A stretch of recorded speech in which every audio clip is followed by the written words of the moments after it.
Hi friends, ഇത് വന്നിട്ട് ഞങ്ങളുടെ ഫ്രണ്ട് ആത്മ കേട്ടോ. പുള്ളിക്കാരി നന്നായിട്ട് ഐലൈനർ വരയ്ക്കും. നല്ല രസമുണ്ടായിരുന്നു കേട്ടോ. ഞങ്ങൾ വെളിയിൽ നിന്നൊരു റീൽസ് എടുക്കാനായിട്ട് നോക്കിയപ്പോൾ പുള്ളിക്കാരി വന്നിട്ട് നിങ്ങൾ വരച്ചത് ശരിയായില്ല, ഞാൻ വരച്ചു തരാമെന്ന് പറഞ്ഞ് നല്ല അടിപൊളിയായിട്ട് വരച്ചു കേട്ടോ. മെഹന്തിയും പുള്ളിക്കാരി നന്നായിട്ട് ഡിസൈൻ ചെയ്യും. ആ കയ്യിൽ കിട്ടേക്കുന്നതും പുള്ളിക്കാരി തന്നെ വരച്ചതാട്ടോ. തെറ്റിച്ച വഴക്കൊക്കെ പറയും. നിങ്ങൾക്ക് കണ്ടാൽ തന്നെ മനസ്സിലാവും. ബാക്കിൽ ബാഗൊക്കെ തൂക്കിയിട്ടുണ്ട്.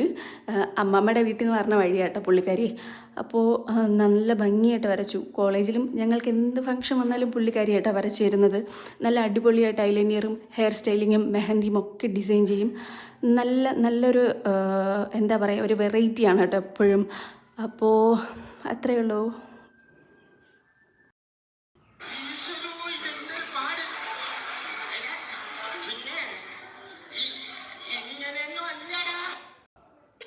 മാത്രം ഞാൻ ചെയ്യാറില്ല, ഇതുവരെ ചെയ്തിട്ടില്ല. കാരണം ജനിച്ചപ്പോ കാരണന്മാർക്ക് നല്ല ഭംഗിയുണ്ട്, കോലമുണ്ട്. അപ്പൊ ഇത്രയും കാലം എന്ന് പറഞ്ഞാൽ എന്റെ കാര്യങ്ങൾ എനിക്ക് നോക്കാൻ പറ്റിയില്ല, സമയമില്ലായിരുന്നു. ഇപ്പൊ എനിക്ക് കുളിക്കാനും നനയ്ക്കാനും പറ്റിയതുകൊണ്ട് എന്റെ കാരണന്മാർ കാണാൻ കൊള്ളാവുന്നതുകൊണ്ട് അവരൊരു കോലം മാത്രം ഞാൻ ചെയ്യാം. അപ്പം അത്രയേ ഉള്ളൂ ഗൈസ്.